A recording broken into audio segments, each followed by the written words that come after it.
كنتم خير أمة أخرجت للناس تأمرون بالمعروف وتنهون عن المنكر وتؤمنون بالله.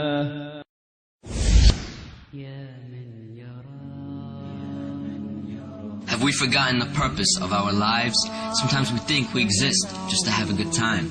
So we indulge in satisfying our lusts and desires, even if it means becoming hypocrites, thieves, and liars. We forget the sole purpose Allah created our souls. It is to worship Him alone until they bury our bones, never faltering, never shifting away from our iman, remaining true to Allah as best as we can. But beyond this belief in our hearts comes our actions, balancing obedience to Allah and appeasing satisfactions.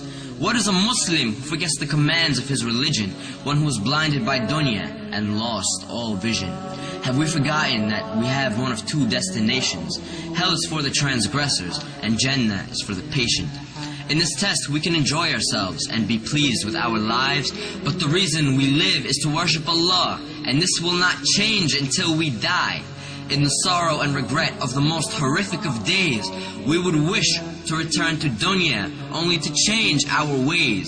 A day on which we'd beg Allah on our hands and our knees, return us to this dunya so we can salvage our deeds. But nay, you've had your chances and received your warnings. But remember when you slept during the early mornings, when you neglected Fajr and didn't keep up with your salah. You were cheap and you were greedy and didn't pay your zakah. You indulged in the obsession of this dunya with the sinners and prevented your own self the company of the winners. And who might they be? If you ask as you listen, the winners are those who answered their Lord in submission. They obeyed Allah and realized life's mission, to submit to the one who created you from clay and to fear the most horrifying, detrimental of days. The winners are the ones who enjoined in the worship of their Lord. They kept their covenant with Allah, not breaking one word. Prayer by prayer, day by day, holding firmly to the Qur'an while following the Prophet's way. The best of the Muslims received Jannah's delight because they fasted through the day and prayed tahajjud through the night. They fulfilled necessary obligations and did more. They kept their loyalty to the one who they lived and died for. Let us all reflect as to how we may be viewed by the sublime. Are we of the hypocrites who don't even pray on time? Of the losers who worship every nickel and dime? Of the animals who don't treat fellow Muslims with respect? Of the enemies of Allah whose commands we neglect? Are we the sinners whose own lives will regret? Or have we devoted ourselves to pursuing paradise? Of the Muslims whose actions are intelligent and wise? Of the noble who tell only truth with no lies? Of the pious who pray every prayer on time?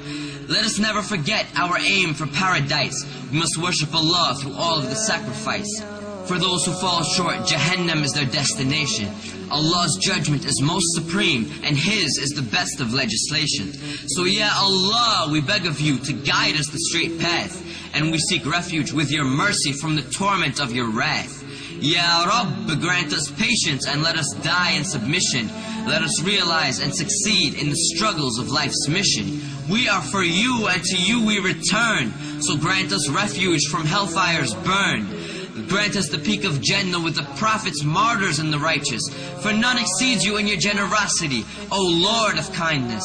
And send your peace and blessings upon He who you've sent to guide us, to make us of the pious, and to bring us out of the blindness. All praise is due to you, Lord of the heavens, the earth, and all that's between, Master of the universe, all knower of the unseen.